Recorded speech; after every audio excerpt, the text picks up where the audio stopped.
hay otra forma de dar superficies, ¿sí? Así como hay otra forma de dar curvas, ¿no? Por ejemplo, ¿se acuerdan en Mate 1? Bueno, y mismo acá, usamos mucho otra forma de escribir un círculo. ¿Cómo escribimos un círculo? Bueno, no sé, lo parametrizo con seno de t y coseno de t, o pongo x cuadrado más y cuadrado igual r cuadrado, ¿sí? Póngale 1. Esto es un círculo, ¿sí? Una circunferencia, ¿no? Porque es el borde del círculo, circunferencia. ¿Está bien? Uno lo ve y dice, bueno, no estoy diciendo para cada t, esto es, bueno, esta sí es la circunferencia unitaria. Si yo pongo un punto, tendría, bueno, seno de t en y coseno de t, bueno, coseno de t, seno de t serían las coordenadas del punto. Pero una forma de resumir esa información es dar esto, x cuadrado más y cuadrado igual a 1. Los puntos x y que cumplen esto son los puntos de la circunferencia. Lo mismo en superficies, ¿sí? Pero ahora en R3. Por ejemplo, si tengo esto que está acá, que sería x cuadrado más y cuadrado más z cuadrado igual 4, esto sería una esfera, o un casquete esférico, sería la superficie esférica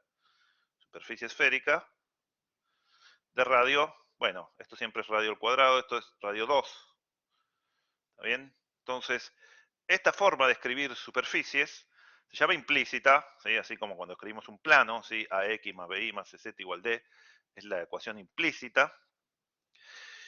Y no siempre es, en algunos es posible, uno la tiene escrita implícita, imagínense que esto fuera, no sé, x cuadrado más y cuadrado más z igual 0, despejo z, y puedo transformarla implícita en explícita. Pero no siempre es posible transformarla implícita en explícita, o si hay que hacerlo hay que empezar a poner condiciones. Por ejemplo, acá, no sé, despejo z, me queda una raíz, y digo, bueno, si es z positivo es la raíz positiva, si es z negativo es la raíz negativa. Es demasiado trabajo cuando la superficie viene dada de una forma sencilla, ¿sí? En general, en lugar de poner x cuadrado más y cuadrado más z cuadrado igual r cuadrado, solemos pasar restando el r cuadrado y escribir la superficie siempre de la forma algún campo escalar diferenciable igualado a 0. ¿Está bien? Entonces, superficie implícita va a ser una función, un campo escalar diferenciable g igualado a 0. Por ejemplo, en este caso de acá arriba, el de la esfera, del casquete esférico, la función g sería x cuadrado más y cuadrado más z cuadrado menos 4, y eso igualado a 0 me da el casquete esférico de radio 2 centrado en 0, 0. ¿Está bien? Esa es una forma de representar o de dar la ecuación de una superficie que no requiere tener escrita una función z igual f de x, y, ¿sí? No explícita. Bien, y cuando tenemos esta forma, hay una forma muy práctica de obtener el plano tangente, ¿sí? Que no requiere despejar y hacer todos los casos posibles, etcétera, sino que directamente a partir de la fórmula de G podemos sacar la fórmula del plano tangente. ¿Está bien? Y ese es el Perdón, razonamiento. te puedo hacer una Sí, pregunta. O sea, la forma explícita que es la que vimos hasta ahora es cuando el resultado, o sea, cuando lo que nos devuelve es z, o sea, cuando z no está incluida en la variable. exacto. Ok, Exacto. Cuando una de las variables está en función de las otras dos, decís, bueno, es ok. explícita, porque tomo el dominio en dos de las variables y la imagen, la tercera, y la voy graficando. Es el gráfico de una función. Esto así como está, no es el gráfico de una función, sino que es una ecuación. Son todos los puntos que cumplen una ecuación. No es el gráfico de una función. Por ahí es fácil armarlo como gráfico de una función. No sé si es x más y más z igual 0. Lo despejo como z igual menos x menos y. O por ahí hay que, por ejemplo, en este partirlo en dos y se podría armar como dos gráficos de funciones. O por ahí ni se puede expresar como una forma razonable de dos, tres gráficos de funciones. Lo importante es que ya no nos preocupa. Directamente lo vemos así, decimos, esto es una esfera, esto es una superficie. ¿Está bien? O si tuviera un menos, bueno, esto es un hiperboloide. ¿Está bien? O un elipsoide si tiene acá constantes, etc. No nos preocupamos en despejar una variable en función de las otras. Simplemente miramos la igualdad. Y esta igualdad, fíjense que es g de x y z igual 0. Podría haber sido igual a otro número, como lo podemos pasar restando y definir una nueva g. Siempre lo vamos a tener igualado a 0 para unificar. ¿Y esto qué es? Los puntos que cumplen esto. ¿Se acuerdan la primera clase o la segunda que habrán tenido? Creo que la primera lo dijimos. Cuando yo tengo los puntos que cumplen, que la función evalúa en todos esos puntos, da el mismo valor, ¿es una qué? ¿O un qué? Están todos al mismo nivel, están todos a cero. Esto era un qué. De la guía 1, creo que era. Un conjunto de nivel, exactamente. Un conjunto de nivel, y en este caso, como la función es de 3 variables y está igualado a 0, es una superficie de nivel en este caso. ¿Está bien? De nivel.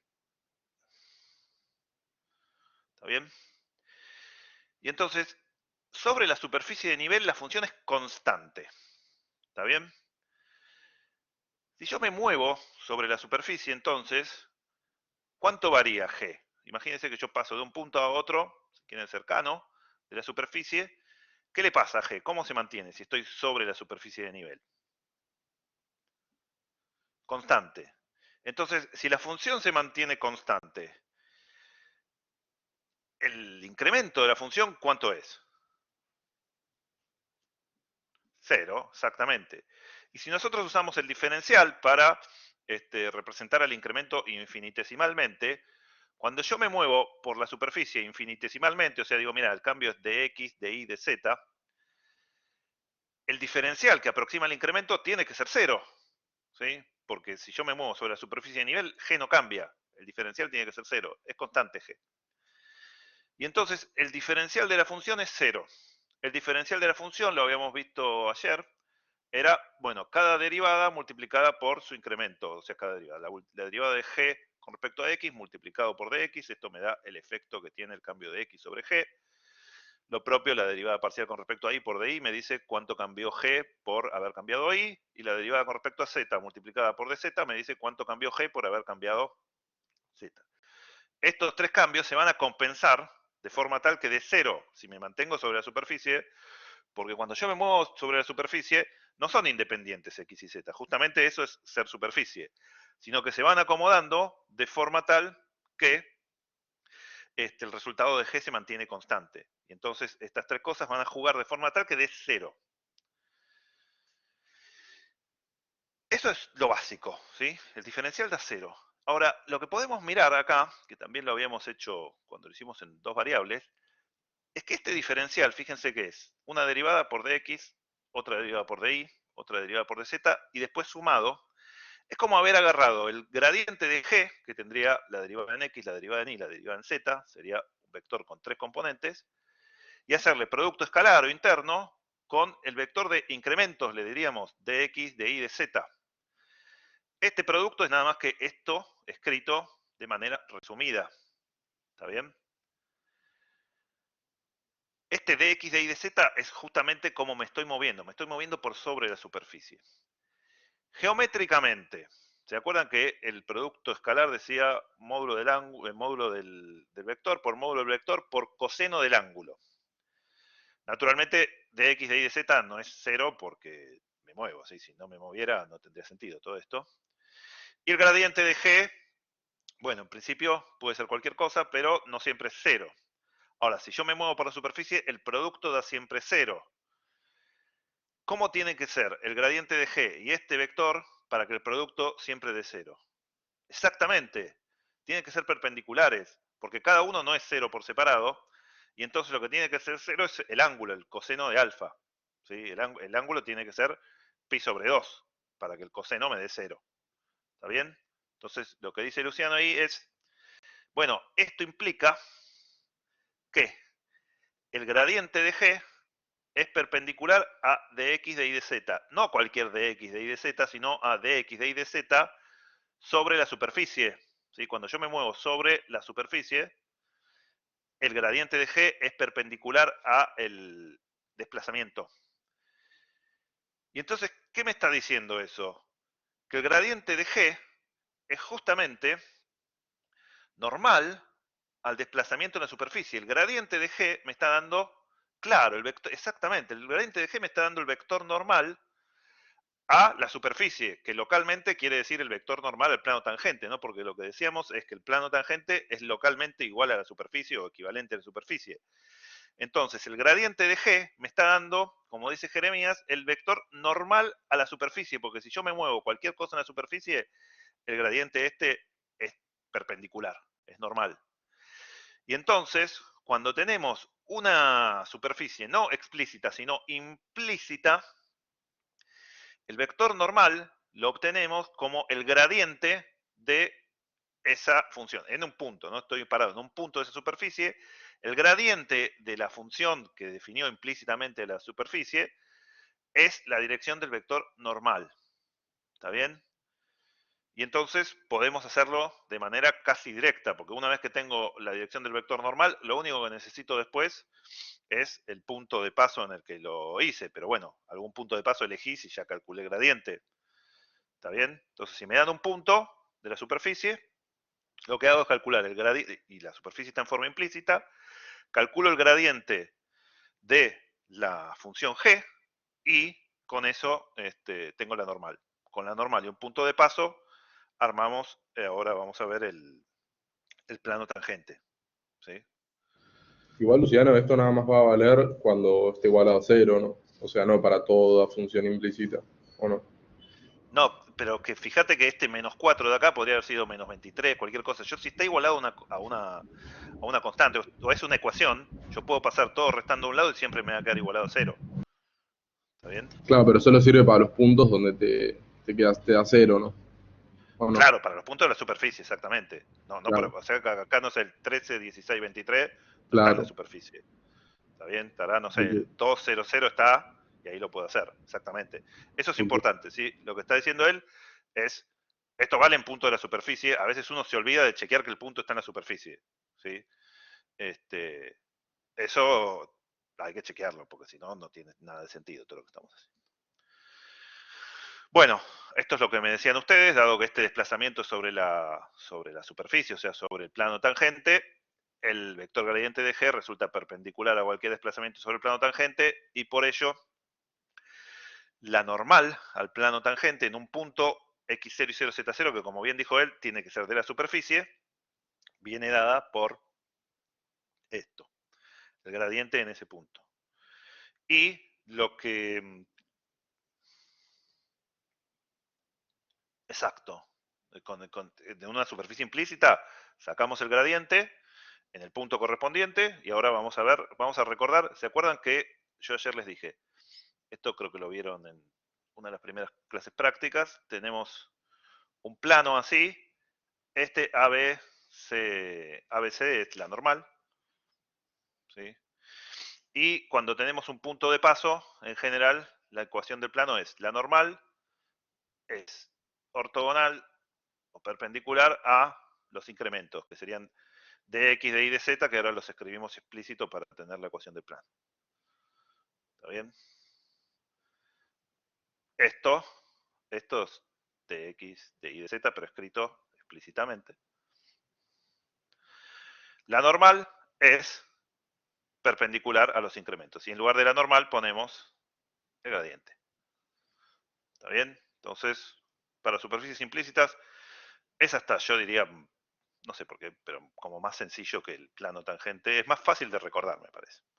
Lo que es importante, si bien es más fácil de recordar porque es el gradiente por el incremento igual a cero, es no confundirse las cosas. Fíjense que es el gradiente de una función de, por ejemplo, tres variables, que es un vector en tres dimensiones, y que para la superficie me dice, si yo estoy sobre la superficie, la dirección normal es esta de acá. Si yo estuviera mirando la función, ¿sí? Porque a veces causa confusión las dos interpretaciones que le dimos al gradiente, que en realidad no son dos, sino que son dos caras de la misma moneda. ¿Se acuerdan que ayer dijimos, el gradiente es la dirección en la que crece más rápido la función, ¿sí? El campo escalar? Y acá estamos diciendo, el gradiente es la dirección normal al plano o a la superficie. Pero está bien, porque la superficie es una superficie de nivel. Entonces el gradiente me está diciendo, mira, apunta en esta dirección para cambiar de nivel. O sea, no podría cambiar de nivel moviéndome sobre la superficie. Tengo que salirme para donde apunta el gradiente, es para donde crece la función. ¿Está bien? Para un lado crecerá, para el otro decrecerá, pero si yo quiero aumentar el nivel o bajarlo, no me puedo quedar sobre la superficie, me tengo que mover perpendicular, me tengo que escapar de esa superficie. ¿Está bien? En términos prácticos, tengo una ecuación implícita que define la superficie, ecuación de 3 variables. Lo escribo siempre pasando todo para que me quede 0 de un lado. Eso me da una g, tiene que ser diferenciable. La mayoría de los ejemplos que vemos son polinomios o cosas así. A eso le hago el gradiente en un punto y uso simplemente la ecuación esta que tenía acá. ¿Está bien? En el punto correspondiente. Ahora lo vamos a hacer con un ejemplo, pero es simplemente eso. Creo que en la siguiente está la definición de plano tangente a una superficie implícita, que es lo que acabo de poner recién. Tenemos una superficie S dada por una superficie de nivel G de X y Z igual a 0. Naturalmente, si acá fuera G de X y Z igual a 7, paso restando el 7 y está igualado a 0. Así que, el gradiente no cambia, ¿no? Porque es una constante lo que cambia. Así que, en principio podría estar igualado a cualquier cosa. Esta es la forma más común para estandarizar y que siempre estén igualadas a 0 las cosas. G tiene que ser diferenciable, ¿sí? No cualquier cosa, sino diferenciable. Y entonces, en un punto x0 y z0 de la misma, o sea, de la superficie, o sea, tal que si lo meto acá, g de x0 y 0z0 vale 0, en ese punto, la ecuación del plano tangente va a ser el gradiente evaluado en el punto, esto va a ser un vector con 3 numeritos, por el vector de incrementos, me refiero a producto escalar o interno. El vector de incrementos va a ser x menos algún número, no sé, x menos 1, y menos 1, z menos 3, lo que sea acá, donde 1, 1 y 3 estuvieran en la superficie, ese producto igualado a 0. Y eso me arma la ecuación de un plano. ¿Está bien? Explícitamente, las componentes de este vector son las derivas parciales, así que la derivada en x por el incremento en x, la derivada en y por el incremento en y, la derivada en z por el incremento en z igual a 0. Estas derivadas van a ser números en los ejercicios porque ya los voy a haber calculado. ¿Está bien? Y estos x0 y 0z0 también. Entonces todo esto va a tener número multiplicado por x menos número, número multiplicado por y menos número, y número multiplicado por z menos número. Todo eso igualado a 0, o si quieren, dejan lo que tiene x, lo que tiene y, lo que tiene z, y pasan toda la constante del otro lado, como les resulte más agradable. Con plantearlo así, está perfecto. O sea, perdón, Luciano, ¿puedes volver un toque atrás? ¿Sí? Entonces ahí cuando ya haces la ecuación de abajo ya te queda, pues ya te va a quedar, o sea, las variables x, y, z, y ahí ya te queda plano. Exactamente. Exactamente. X y Z son variables. Estas no las van a reemplazar por números, a menos que después querramos ver algo del plano tangente, etcétera. Pero en principio para la ecuación X y Z tienen que seguir como variables. Y después todo lo demás van a ser números. Así que esto ya está. Si quieren pasar todas las constantes que están restando, sumando Perfecto. del otro lado, lo hacen. Pero si no, Entonces, no lo hacen. o sea, en realidad el punto que necesitarías que pasa por la recta, digo que pasa por el plano, perdón, sería el x0 y 0z0. Exactamente. Ah, ok. Exactamente. Joya. Ese punto x0 y 0z0 tiene que ser tal que si lo metes acá, te tiene que valer la igualdad. O sea, tiene que dar 0. ¿Está bien? Perfecto. Buenísimo. Bueno, entonces, como ejemplo, hiperboloide de una hoja, ¿sí? Es x cuadrado más y cuadrado menos z cuadrado igual 1. ¿Sí? Este gráfico no me acuerdo si lo vieron cuando vieron cuádricas. Hay una carpeta en el material didáctico que dice algo así como temas adicionales, divulgación, etcétera. Y a veces subo algunas cosas, no me pongo a poner anuncios porque son cosas totalmente optativas. Y lo primero que subí es un capítulo del libro de Rey Pastor que tiene mucho sobre cuádricas. Nosotros lo único que vamos a hacer en general es, no sé, un grafiquito y un plano tangente, algo así. Pero si les interesa el tema cuádricas, que es entre comillas, un poco anticuado, por eso no lo van a encontrar por ahí en el Apóstol, en un libro así, pero en el Rey Pastor hay bastante sobre este tipo de superficie. Después subí otras cosas que tienen que ver con la práctica 4, así que los comentaré la semana que viene, que hay un par de ejercicios que son optativos en la práctica 4, pero que tienen interés. Bueno, x cuadrado más y cuadrado menos z cuadrado igual a 1. El hiperboloide, si es de una o de dos hojas, más o menos uno lo puede distinguir o darse cuenta cuando, básicamente, si una o dos de las variables pueden ser cero. ¿Sí? Básicamente. Acá el z puede ser 0 y me da x cuadrado más y cuadrado igual a 1, que es este circulito de acá. Y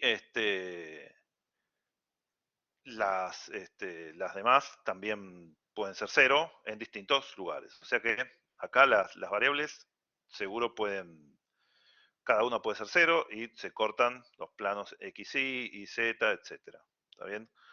Si tuviéramos 2 restando, ¿sí? Si tuviéramos x cuadrado menos y cuadrado menos z cuadrado igual a 1, fíjense que x, por ejemplo, no podría ser 0, y entonces quedaría de dos hojas. Si esta es x, quedaría una hoja por acá, con x positivo, y otra hoja por allá. ¿Está bien? Bueno, más allá de... No requiere en absoluto hacer el gráfico el ejercicio. Yo por comentarle, porque es una linda cuádrica, y creo que en una clase vieron un poquito de cuádricas.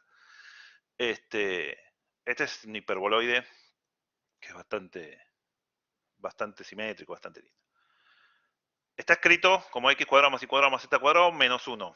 Y lo que me dice, a ver, ¿está el enunciado?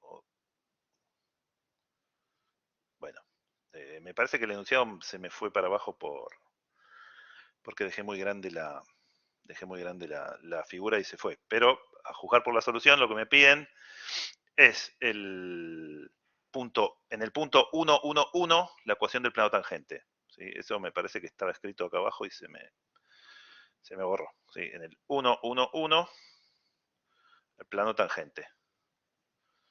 Piden esto. Primero hay que verificar lo que bien me dijeron ustedes. El 1, 1, 1 pertenece a la superficie. 1 más 1 menos 1 es 1. Listo, pertenece a la superficie. Después, si quiero el plano tangente, tengo que escribir esto como g de x y z igual 0. Bueno, despejo como quiera. ¿Sí?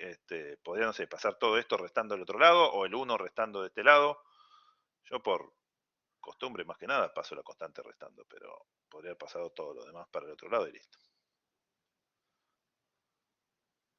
¿Está bien? Lo único que cambiaría ahí es si tomo el gradiente, o menos el gradiente, o en realidad el gradiente de g o el gradiente de menos g tienen un signo de diferencia, lo cual no afecta a la dirección normal, afecta el sentido, ¿sí? De una cara o de la otra, pero por lo demás la normalidad no va a cambiar.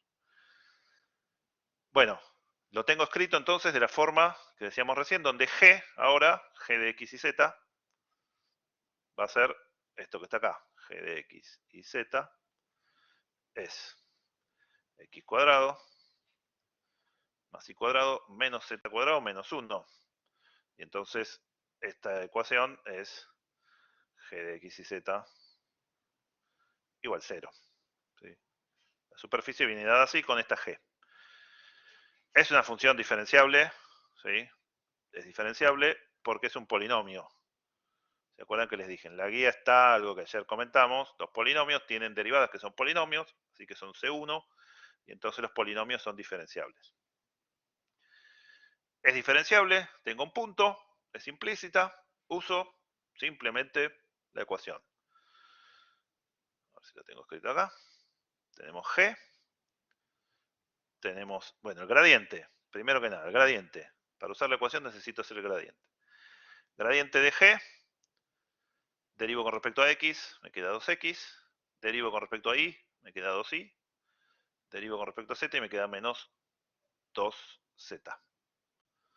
¿Está bien? La derivada del menos 1 es 0. Y el punto que me dan es el 1, 1, 1. Entonces, en el 1, 1, 1, el gradiente de G, en el 1, 1, 1, es 2, 2, menos 2. ¿Está bien? Con esto ya tengo el gradiente. Y tengo el punto, que es el 1, 1, 1. Listo, lo meto en la ecuación. Pongo, vamos a escribirlo como lo tenía. Bueno, esto lo voy a transformar en un gradiente. Gradiente de G, en el 1, 1, 1, producto escalar o interno por x menos 1 y menos 1, z menos 1 igual 0. Y este gradiente es el 2 menos 2, producto puntito, x menos 1 y menos 1, z menos 1, igual 0.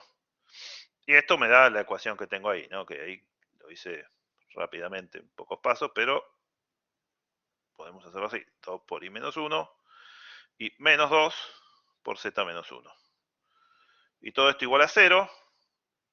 Lo pueden dejar así como lo dejé yo ahí, o pueden decir, bueno, esto es 2x menos 2 más 2y menos 2 menos 2z más 2 es igual a 0. Perdón, esto es nada más que el desarrollo de eso. Hay un 2 sumando y un 2 restando que los puedo sacar. Este 2 lo paso del otro lado y me queda 2x más 2y menos 2z igual 2, o x más y menos z igual 1, como lo quieran escribir. ¿Está bien? Cualquiera de las dos formas de escribirlo está bien. Pueden dejar también acá así. En general, si hay que hacer alguna cuenta, evaluar, etcétera, es mejor tenerlo ya desarrollado el producto, pero también lo pueden dejar como, digo así, no se ve la manito, así como producto, porque la ecuación es equivalente. ¿Está bien? Con esto, que es plano tangente de superficie implícita, pueden terminar toda la práctica 3. Los últimos ejercicios de la práctica 3, creo que el 27, el 28, son planos tangentes de superficies implícitas, son todas diferenciables, no hay nada raro, es simplemente aplicar la fórmula. ¿Está bien?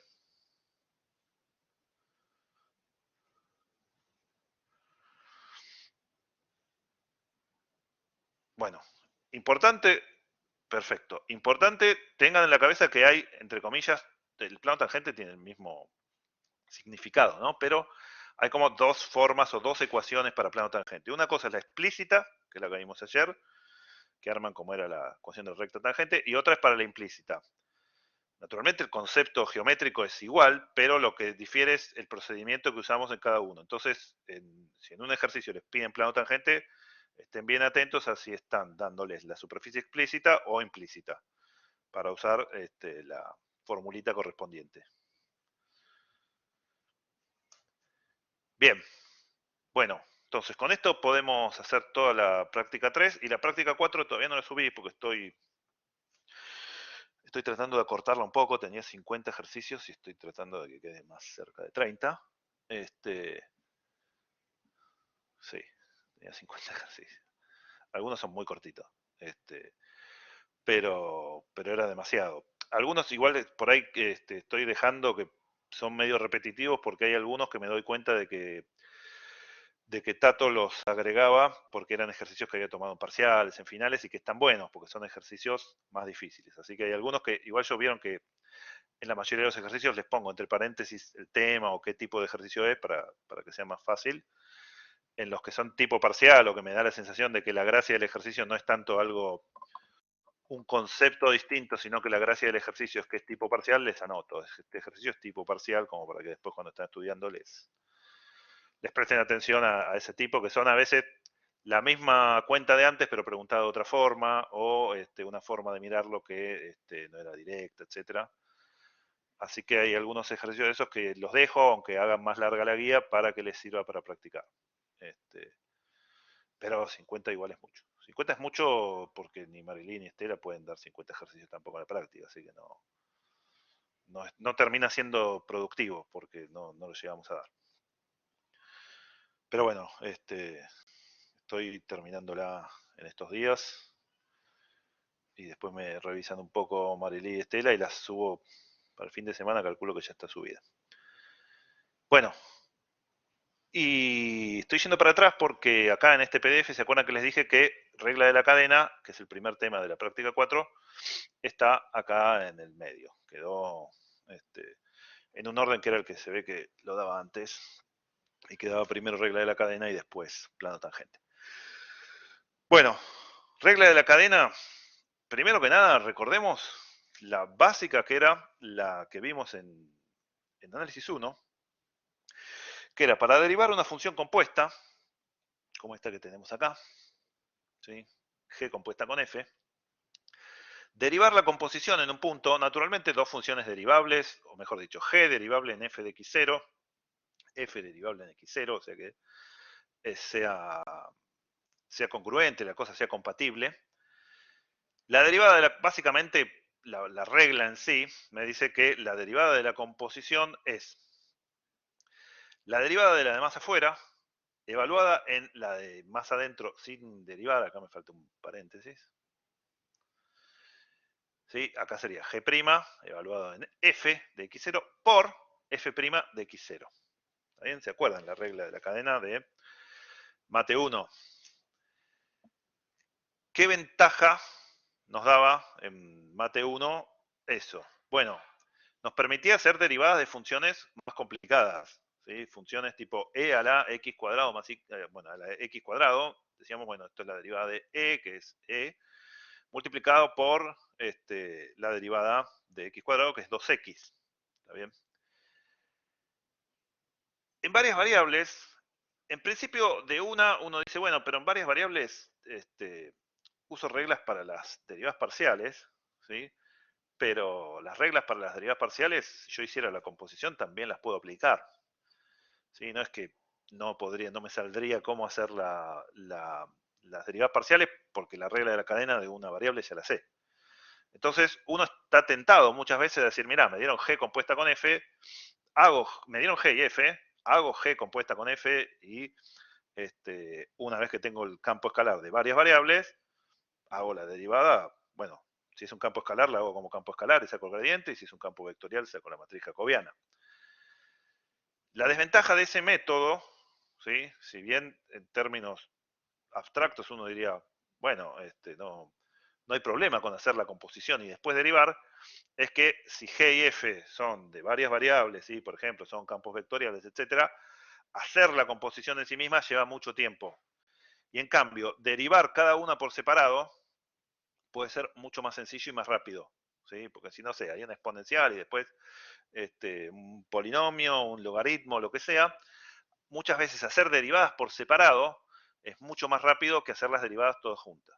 Entonces vamos a hacer la regla de la cadena ahora más que nada, no tanto para poder derivar cosas que de otra forma no podríamos, si bien va a haber ejercicios en los cuales deliberadamente le dan información que sin usar regla de la cadena no sale, porque no te dan G y F explícitamente, pero aún si nos dieran G y F explícitamente, la regla de la cadena nos va a servir en aquellos casos en que hacer la composición es un choclo, y en cambio hacer cada derivada por separado es más rápido. ¿Está bien? Por lo demás, la regla de la cadena en sí es literalmente lo mismo que esta. ¿Se acuerdan? Como cuando dijimos, bueno, límite es lo mismo, la misma definición que teníamos antes. Bueno, acá la conclusión, la tesis de la regla de la cadena va a ser lo mismo. La derivada de la composición va a ser la derivada del último, o sea, el de más afuera, evaluado en el de adentro sin derivar, por la derivada del de adentro. ¿Qué es lo que cambia? Bueno, lo que cambia es que la derivada, que antes era un número, si era una función, un escalar, en Mate 1, ahora las derivadas van a ser matrices, ¿sí? Porque ahora puedo tener, bueno, campos de cualquier dimensión. Entonces ahora la regla de la cadena va a tener metida en el medio un producto que es como este producto que estaba acá, pero ahora va a ser un producto de matrices, porque tanto la derivada de G como la derivada de F van a ser las matrices jacobianas. Y entonces, la derivada de la composición va a ser el producto de las derivadas, pero cada derivada va a ser una matriz jacobiana correspondiente. O sea, Luciano, es mismo lo que veníamos haciendo antes, ¿o no? Lo que Tipo, veníamos, o sea, en la guía había uno poner que era e elevado a la x al cuadrado más y al cuadrado. claro, pero cuando lo haces en una derivada parcial, estás usando la regla de la cadena de una variable. Claro. Entonces, ahí sí lo puedes usar. Lo que digo es, cuando vos tenés varias variables y querés hacer la matriz derivada completa, una forma de hacerlo sería hacer la composición y usarla cuando hago las derivadas parciales, que es con lo que armo la matriz, uso la regla de una dimensión, y otra es directamente usar la regla multidimensional, que es usar esta regla de acá. ¿Está bien? esta regla lo que me dice es, bueno, tengo que tener campos, en principio vectoriales. Después, esto para campos escalares, lo único que cambia es la dimensión del codominio. Que sean compatibles, ¿sí? O sea que la imagen, acá voy a hacer G compuesta con F, o sea voy a usar primero F y después G. Entonces la imagen de F tiene que caer en el dominio de G, al menos en un entorno del punto donde estoy mirando. Tengo un punto x0 donde F es diferenciable, la imagen de F es I0, G va a ser diferenciable en I0. Entonces, si G es diferenciable en I0, que es F de X0, y F es diferenciable en X0, literalmente lo mismo que hacemos acá, entonces la función compuesta es diferenciable, ¿sí? Venía siendo derivable y quise decir diferenciable, ¿sí? Porque estamos en varias variables. F es diferenciable en X0, G es diferenciable en F de X0, ¿sí? Entonces la composición es diferenciable y la derivada de la composición es igual al producto de la derivada de la última que apliqué, evaluada en la primera que apliqué sin derivar, por, donde este punto lo que significa es un producto de matrices,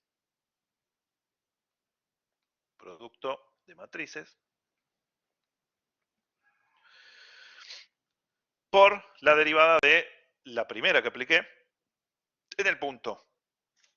¿Está bien? Es sencillamente la misma regla que antes, solo que esto me permite hacer la matriz derivada en dos partes. Mira, me dieron F y me dieron G. Bueno, empecemos haciendo la matriz derivada de F, que serán algunas derivadas parciales sencillas. Armé la matriz, la evalué en el punto que me dieron. Y eso me dio una matriz, no sé, la 1, 3, 2, 5. Por otro lado, me dieron G, armo la matriz con las derivadas de G, y la evalúo en la imagen de X0 por el punto. ¿Sí? Si este me mandaba el 1, 1 al 3, 5, esta la voy a evaluar en el 3, 5. ¿Está bien? Una vez que tengo las dos matrices por separado, hago el producto y obtengo la matriz de derivada de la composición. ¿Está bien? Es tanto en el enunciado como en el concepto es literalmente lo mismo que en una variable.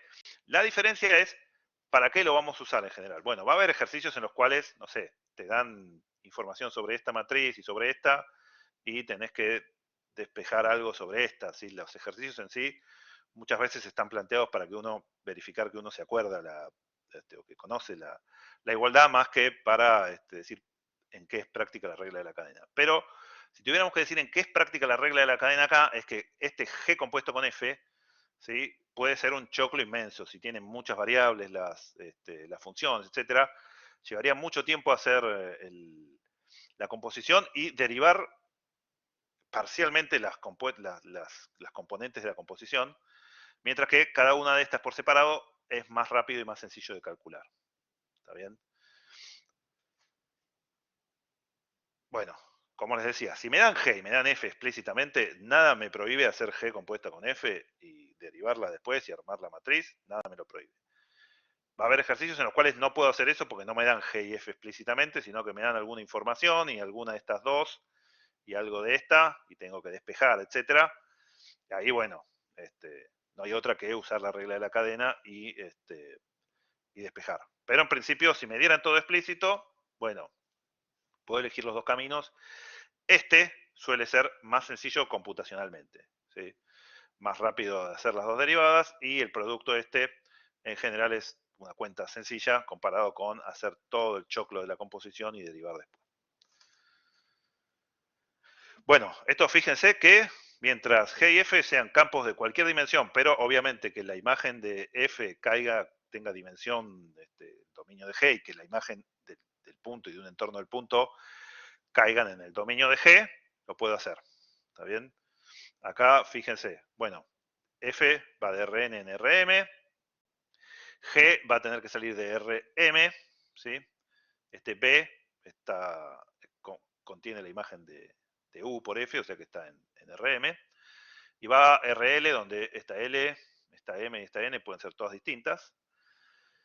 Entonces, lo que hay que verificar algunas veces es chequear que sean compatibles G compuesta con F, o sea que se puede hacer la composición, pero si se puede hacer la composición y ambas son diferenciables, esta en el punto de su dominio, G en el punto de su dominio que corresponde a la imagen de F, se puede derivar la composición y la cuenta es esta. Acuérdense, si yo tengo n variables, n, la dimensión del dominio me da la cantidad de columnas de la matriz derivada. ¿Se acuerdan? Ayer habíamos visto que tengo m filas porque cada fila es un gradiente y tengo n columnas porque cada columna era la derivada respecto a una variable. Así que esta de acá es de m filas por n columnas, m por n. G, que tiene m en el dominio y L en el codominio, va a ser de L por M. Bueno, y G compuesta con F, que va a tener N en el dominio y L en el codominio, va a ser de L por N. Y entonces, aún en el caso más general, este producto siempre está bien definido porque son compatibles las dimensiones, ¿sí? Esta que es la derivada de G es de L por M, esta es de M por N y el producto me queda L por N. Así que no hay ningún problema. Bueno. No tengo tiempo de dar la regla del arbolito, lo voy a dar la semana que viene o se lo voy a pedir a Marilí que lo haga en la práctica. Pero lo que quiero hacer es este ejemplo. La regla del arbolito es un poco hacer las composiciones sin hacerlas del todo, ¿sí? Muchas veces es más intuitivo o algunas veces cuando queremos saber una sola de las derivadas, no queremos saber la matriz derivada completa, suele ser práctico, o cuando tenemos algo que es muy común en física, unas variables dependiendo de la otra, ahí la regla del arbolito, que es la forma, entre comillas, amateur de hacer las derivadas de composiciones, va a ser práctico. Pero bueno, lo vamos a ver la semana que viene, ya sea en la teoría o en la práctica. Bueno, acá, el ejemplo estándar, me dan G y me dan F explícitos. ¿Sí? Este ejemplo más fácil que hay, porque F me lo dan y G me lo dan. Sobre Luciano, te puedo hacer una pregunta. Sí. Sí. O sea, esta regla de la cadena que estamos viendo nos sirve más que nada para cuando no es un campo, cuando no va de Rn a R, ¿o no? A ver, lo podés usar en cualquier caso. El anterior, lo que está en lo anterior, que es la regla del arbolito, hay veces que te conviene, aun cuando vos haces cambios de variable, por ejemplo, decís xy, paso, no sé, del plano a las coordenadas polares, que vamos a ver después. Xy a r tita, hay siempre un campo vectorial metido en el medio que es el cambio de variables. Entonces, cuando vos querés ver cómo son las derivadas respecto a las nuevas variables, aun cuando tuvieras un campo escalar, imagínate que tu campo fuera, no sé, x más y, como en el medio hay un cambio de variables que es un campo vectorial, necesitas la regla matricial. ¿Sí? Entonces, si es todo en una variable, bueno, es la regla de la cadena que vimos en análisis 1. Pero con que haya alguno de los campos involucrados que sea un campo vectorial, por ejemplo, de un cambio de variables, te conviene esta regla matricial. Ok. Bueno, este es el ejemplo en el que me dan explícito F y explícito G. O sea, la forma sencilla. Obviamente, ¿qué es lo que diría uno? Bueno, hacer G compuesta con F, en lugar de U, pone lo que sale de acá, en lugar de B, pone lo que sale de acá, y en lugar de W, pone lo que sale de acá, y tenés la composición y derivala. ¿Sí? Bueno, yo no voy a hacer eso, sino que voy a decir cómo es la derivada en base a la regla de la cadena. Son todos polinomios, así que son todos diferenciables, son C infinito de R2 porque tienen derivadas continuas de todo orden. Lo mismo G. Y entonces podemos usar regla de la cadena en cualquier punto, porque en cualquier punto son todas diferenciables, tanto F como G. Bueno, la regla de la cadena me dice, hace la derivada de la de afuera, derivada de G, y evalúala en la de adentro sin derivar. O sea, la de adentro sin derivar va a ser x cuadrado más y, 3xy y 2x más y. ¿Está bien? La matriz derivada de G va a ser, bueno, tengo dos componentes, u más b más w y u menos b por w, con tres variables. El gradiente de la primera, derivada con respecto a u me da 1, derivada con respecto a b me da 1, derivada con respecto a w me da 1. Gradiente de la segunda componente, derivada con respecto a u me da 1, con respecto a b me da menos w, y con respecto a w me da menos b. Esto es la derivada de g en algún punto genérico vw. Después lo que voy a hacer es acá evaluar, no en cualquier cosa, sino evaluar en este. Es decir, que la primera de estas va a ser U, la segunda de estas va a ser B, y la tercera de estas va a ser W. Y entonces voy a reemplazar esto acá, W y en B. Eso va a ser el primer factor de la regla de la cadena. Y el segundo factor es la derivada de f en el punto xy. La derivada de f en el punto xy, hago los tres gradientes. El gradiente de x cuadrado más y, me queda 2x, derivada con respecto a x, 1 la derivada con respecto a y. El gradiente de 3xy, derivado con respecto a x me da 3y, derivado con respecto a y me da 3x, y 2x más y, derivado con respecto a x me da 2, con respecto a y me da 1. Entonces, ¿cómo voy a hacer la derivada de la composición? Este factor ya está. Y en este factor, que hice la derivada de g, no voy a dejar así como está, b y w, sino que lo voy a reemplazar a b por 3xy, acá me va a quedar un menos 3xy, y a w por 2x más y. Acá en lugar de menos w me va a quedar menos 2x menos y. Y después voy a hacer el producto de esas dos matrices. Esta a la izquierda y esta a la derecha. ¿Se entiende el método? Eso debe ser lo que está en la siguiente hoja.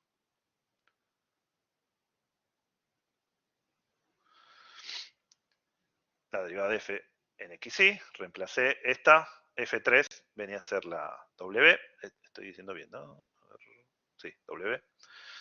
F3 era la w, F2 era la b, simplemente las reemplacé w por la tercer componente de f, b por la segunda componente de f, y hice el producto. ¿Sí? Me da 1 por 2x más 1 por 3y más 2, me da 2x más 3y más 2, fila 1, columna 1, fila 1, columna 2, me va a dar 2 más 3x, fila 2, columna 1 me va a dar 2x, menos 6xy, menos 3y cuadrado, menos otro 6xy, por eso me quedó menos 2x, menos 12, ¿no? Son 6 de este 3y por este 2x y otros 6 de este 3xy por este 2. Y fila 2, columna 2, me va a quedar 1 menos 6x cuadrado menos 6xy. Y después le resto otros, perdón, menos 3xy, le resto otros menos 3xy, del producto de este 1 con este 3xy, y me queda esta componente de acá abajo. ¿Está bien? Este es el caso más estándar, en el que me dieron f y me dieron g, y listo. Uso la regla de la cadena, y todo era recontra diferenciable, etc. Uso la regla de la cadena como una calculadora de derivadas, nada más. ¿Está bien? Este no es el ejercicio típico de parcial de regla de la cadena, porque como que no tiene mucha gracia. Es acordarse la regla y usarla. Después lo que vamos a ir viendo en los ejercicios de la práctica es, bueno, en qué momento usar esta regla, en qué momento usar la del arbolito que vamos a ver el lunes. Sí, calculo que el lunes la vemos nosotros, y si no la práctica. Y cómo si me dan cierta información que no completa, que no es G explícita y F explícita y no puedo hacer la composición, bueno, si no me dan toda la información, muchas veces con la regla de la cadena puedo sacar, a partir de la ecuación, puedo sacar algunas informaciones.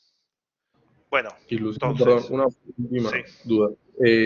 Después, o sea, la matriz que te queda como resultado, ¿cómo la reescribís? O sea, los datos de la matriz, ¿qué serían? Tipo, cada uno. Estos que quedaron acá, Sí, al final de todo. bueno, si no le pusimos nombre, es como que acá no tiene nombre, pero si, no sé, G compuesto con F lo llamábamos H, ¿sí? Y esto tiene dos componentes, ¿no? Porque F Sí, tenía sí. dos componentes, perdón, G tenía dos componentes que llamamos H1 y H2. Este de acá es la derivada de H1 respecto de X. Este de acá es la derivada de H1 respecto de Y. Este de Perfecto. acá es la derivada de H2 respecto de X. Y esta de acá es la derivada de H2 respecto de Y. ¿Está bien? Perfecto. Sí, sí, sí. Perfecto. Es una buena pregunta esa porque no lo había dicho. Pero bueno, como no le había puesto nombre H, pero esta es la interpretación correcta. Bueno, entonces, calculo que el jueves seguir todavía con la práctica 3. Yo voy a estar subiendo la práctica 4 el lunes. Vamos a rápidamente ver lo de la regla del arbolito. Le pregunto a Marilí por ahí, ellas prefieren, a María Estela por ahí prefieren hacerlo directo en la práctica, para que yo no pierda tiempo en eso. Y ya largar con los temas siguientes, que son Taylor, implícitas, optimización, etcétera, que son los últimos temas antes del parcial. Así que, bueno, corto acá la grabación.